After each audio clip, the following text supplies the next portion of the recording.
Ropes Organization Walcott Foundation Indian Trust Special Coaching to 8th, 9th and 10th Classes Digital Virtual Learning Bangaru Palimani Rugangavar from Pedapunjani by Reddy Pulli Mandal. Chairman Dhanasekaran. Director Drive Sri Lata.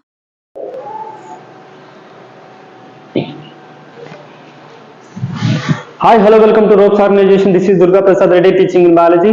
So previous part we are discussing about the microorganism friend and foe.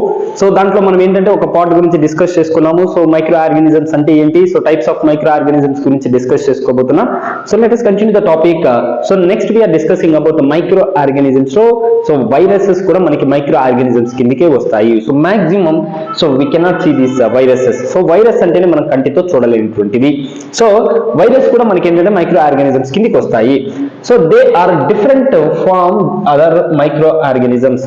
Viruses అనేవి కూడా ఏంటంటే one of the type of micro organisms. అందుకే ఇక్కడ ఏమంటున్నామంటే they are different form. So ఇంకా వేరు వేరు రకాల్లో ఉంటాయి micro organisms. Other micro organisms ఏవైతే ఉన్నాయో సో అవన్నీ డిఫరెంట్ ఫార్మ్స్ లో ఉంటాయి. So as they reproduce only in the body of host organisms. అసలు ఈ మైక్రో ఆర్గానిజమ్స్ అనేవి ఎలా డెవలప్ అవుతాయి అంటే so there is only reproduce by other host. అంటే ఆతిథేయ కణంలో మాత్రమే ఆతిథేయ కణంలో మాత్రమే సో ఇవి డెవలప్ అవుతూ ఉంటాయి. సో ఈ ఆతిథేయ కణం అంటే ఏంటంటే so that is called host. So ఇక్కడ మనం ఏమంటున్నామంటే హోస్ట్.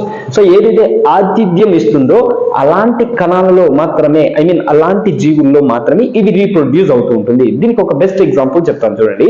సో మనకి కరోనా వచ్చినప్పుడు అబ్జర్వ్ చేసారా, కరోనా ఎఫెక్ట్ అయితే so the micro organism of virus, corona virus ఏంటంటే ఒక శరీరంలో బాగా డెవలప్ అయ్యి తుమ్మినప్పుడు కానీ దగ్గినప్పుడు కానీ వారి ద్వారా ఇంకొకరికి స్ప్రెడ్ అవుతుంది. అంటే so that is I'm saying here. So the micro organism so which is especially the virus reproducer by its only the other organism host. So వేరే వాటి యొక్క శరీరంలో నుంచి మాత్రమే డెవలప్ అవుతాయి. సో రీప్రొడ్యూస్ అనేది జరుగుతాయి. సో ఏమేమి అలా డెవలప్ అవుతాయి అంటే the organisms like bacteria, plants or animals. So bacteria cells లో కావచ్చు, లేదా ప్లాంట్స్ లో కావచ్చు, లేదా అనిమల్స్ లో కావచ్చు, లేదా హ్యూమన్ బీయింగ్స్ లో కావచ్చు. ఇలాంటి జీవుల్లో, ఇలాంటి ఆర్గానిజమ్స్ లో ఈ వైరసెస్ అనేవి డెవలప్ అవుతాయి. సో వైరస్ యొక్క స్ట్రక్చర్ ని మనం క్లియర్ గా అబ్జర్వ్ చేస్తే సో వైరస్ యొక్క స్ట్రక్చర్ ఏంటి అంటే సో ఇక్కడ మనకు కనిపిస్తున్నది ఏంటంటే this is the structure of virus. So దీన్ని సో ఇలాంటి స్ట్రక్చర్ ని ఏమని పిలుస్తామంటే మనము దీన్ని టాడ్పోల్ షేప్ అంటాము. సో దీన్ని ఎస్పెషల్లీ ఏంటంటే దీన్ని ఇలా టాడ్పోల్ షేప్ వైరస్ అంటాం. Tadpole shape. So tadpole shape. So దీన్ని తోక కప్ప ఆకృతి అని కూడా పిలుస్తూ ఉంటాం. సో ఇక్కడ మనకి ఏంటంటే సో ఇక్కడ క్లియర్ గా అబ్జర్వ్ చేస్తే ఈ పార్ట్, సో ఈ పార్ట్ ని మనం ఏమంటామంటే హెడ్. సో దాన్ని క్యాప్సుల్ అని కూడా పిలుస్తాం, head part. So which is the main important part of the virus structure. So virus యొక్క స్ట్రక్చర్ లో మనం తీసుకుంటే వెరీ ఇంపార్టెంట్ పార్ట్ ఏంటి అంటే హెడ్. సో దీన్ని క్యాప్సుల్ అంటాం. సో నెక్స్ట్ ఇక్కడ కింద ఉన్నటువంటి ఈ పార్ట్ ఏమని పిలుస్తామంటే సో జనరల్ గా ఏంటంటే దీన్ని మనం ఏమని పిలవచ్చు అంటే టైల్ అంటాం. సో తోక అని అర్థం, టైల్. సో కింద ఉన్నటువంటి వీటిని ఏమని పిలుస్తామంటే టైల్ ఫైబర్స్. సో వాటిని ఏమని పిలుస్తామంటే టైల్ ఫైబర్స్ అంటున్నాం. సో నెక్స్ట్ కిందకి వచ్చేసరికి which is the end part. So దీన్ని ఏమని పిలుస్తామంటే ఎండ్ ప్లేట్, లేదా దాన్ని సపోర్ట్ ప్లేట్ అని కూడా పిలుస్తాం, ఎండ్ ప్లేట్ అంటాం. సో ఇది మనకి ఏంటంటే వైరస్ యొక్క structure. So structure of virus లో మనం తీసుకుంటే హెడ్ పార్ట్ ఉంది, సో టైల్ ఫైబర్స్ ఉన్నాయి, కింద ఎండ్ ప్లేట్ ఉంది, నెక్స్ట్ వన్ వచ్చి టైల్ ఉంది. సో దీనికి ఇంపార్టెన్స్ కూడా చెప్తాను చూడండి. సో జనరల్ గా ఏంటంటే వైరస్ యొక్క స్ట్రక్చర్ లో అబ్జర్వ్ చేస్తే హెడ్ లో మనకి ఏముంటాయంటే క్యాప్సుల్లో క్యాప్సుల్లో ఏముంటాయంటే జెనెటిక్ మెటీరియల్ ఉంటుంది, which is present of genetic material. So వీటి లోపల ఏముంటాయంటే జెనెటిక్ మెటీరియల్ ఉంటుంది. So which is the useful of the tail.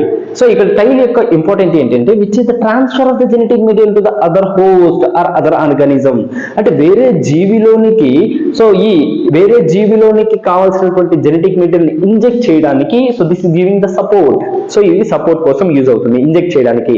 So which is the transfer material. So material ని ట్రాన్స్ఫర్ చేయడానికి హెల్ప్ అవుతుంది. At the same time so end plate, దాన్ని ఏమని పిలుస్తామంటే ఎండ్ ప్లేట్. దీన్ని ఏమని పిలవచ్చు అంటే సపోర్ట్ ప్లేట్ అంటాం. సో కింద సో ఏంటంటే మెయిన్ బేస్ ప్లేట్ అని కూడా పిలుస్తాం దాన్ని. బేస్ ప్లేట్ సపోర్ట్ కోసం యూజ్ అవుతుంది. At the same time so tail fibres అనేవి ఎందుకు యూజ్ అవుతాయి? What is the use of tail fibres? So ఈ టైల్ ఫైబర్స్ ఏంటంటే so which is the host organism cannot to move outside or cannot move to other sides, అంటే వేరే వైపుకు కదలకుండా the tail fibres will be effectively attached with the host cell, అంటే కదలకుండా so ఈ tight గా పట్టుకోవడానికి యూజ్ అవుతుంది. ఫర్ ఎగ్జాంపుల్ ఇవి టైల్ ఫైబర్స్ అనుకుంటే, సో ఇది ఒక ఆర్గానిజం అంటే ఇలా సో గట్టిగా పట్టుకుంటుంది కదలకుండా. సో అప్పుడు పైన నుంచి ఏమవుతుంది, DNA జెనెటిక్ మెటీరియల్ ఇంజెక్ట్ చేస్తుంది. So that is the benefit of tail fibres. ఇవి మనకి ఏంటంటే టైల్ ఫైబర్స్. సో ఇంకొక స్ట్రక్చర్ మనం ఇక్కడ క్లియర్ గా చూస్తే the human immunodeficiency virus HIV anatomy. So viruses లో నెక్స్ట్ వన్ ఏంటంటే హ్యూమన్ అనాటమీ. సో హ్యూమన్ అనాటమీలో తీసుకుంటే the human immunodeficiency virus. What is mean by the HIV full form? So HIV యొక్క full form ఏంటంటే human immunodeficiency virus, దాన్ని HIV అని పిలుస్తాం. So దీని యొక్క అనాటమీని మనం క్లియర్ గా అబ్జర్వ్ చేస్తే, సో ఇక్కడ చూడండి ఈ రౌండ్ షేప్ లో ఉంటుంది. జనరల్ గా వైరసెస్ ఏంటంటే మాక్సిమం సో ఇలాంటి స్ట్రక్చర్స్ లో ఉంటాయి. సో ఇక్కడ పైన కనిపిస్తున్నటువంటి ఈ బబుల్ లైక్ స్ట్రక్చర్స్ ఏవంటే వీటిని సో గ్లైకోప్రోటీన్స్ అంటాం. So which is called the glycoproteins. So వీటిని గ్లైకోప్రోటీన్స్ అంటాం. మరి వీటి లోపల బాల్ లైక్ స్ట్రక్చర్ లో కనిపిస్తున్నాయి, ball like structures gold colour లో కనిపిస్తున్నాయి కదా. సో చూడండి ఈ గోల్డ్ కలర్ లో కనిపిస్తున్నటువంటి ఈ స్ట్రక్చర్స్ ఏమనిపిస్తామంటే క్యాప్సిడ్స్ అంటాం. సో వాటిని ఏమనిపిస్తామంటే క్యాప్సిడ్స్. సో ఒక్కొక్క సింగిల్ గా ఉంటే దాన్ని క్యాప్సిడ్ అంటాము, గ్రూప్ గా ఉంటే దాన్ని క్యాప్సోమియర్ అంటాం. సో గ్రూప్ గా ఉంటే దాన్ని క్యాప్సోమియర్స్ అంటాం.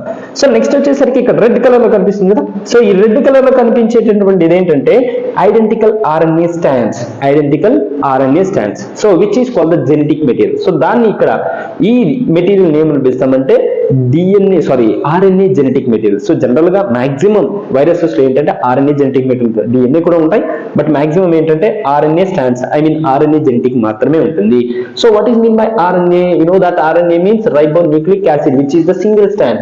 సో ఇవన్నీ కూడా ఎలా ఉంటాయంటే సింగిల్ స్టాండ్ లో ఉంటుంది, బట్ ఓన్లీ DNA మాత్రమే డబుల్ స్టాండ్స్ లో ఉంటాయి. సో ఇక్కడ నెక్స్ట్ వచ్చేసరికి అంటే కొన్నిట్లో ఉంటాయి, బట్ ఇక్కడ ఏంటంటే సో RNA ఏ స్టాండ్ లో ఉంటుంది అంటే సింగిల్ స్టాండ్స్ లో ఉంటాయి. నెక్స్ట్ వచ్చేసరికి సో దీన్ని ఏమని పిలుస్తామంటే viral envelope.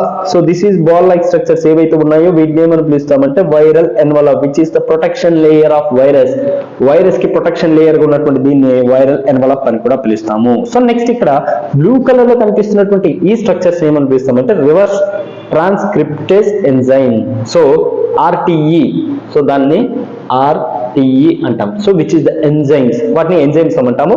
So reverse transcriptase enzyme, reverse transcriptase enzyme. So ఇది దీంట్లో ఉన్నటువంటి స్ట్రక్చర్, వైరస్ యొక్క స్ట్రక్చర్, ఎస్పెషల్లీ ఏంటంటే HIV. సో HIV కి సంబంధించినటువంటి స్ట్రక్చర్. సో ఇది మనం వైరసెస్ గురించి డిస్కస్ చేస్తున్నాం. సో ఇందులో మీకు ఏదైనా డౌట్స్ అనిపిస్తే కామెంట్ బాక్స్ లో కామెంట్ చేయండి. థ్యాంక్ యూ ఉండాలి.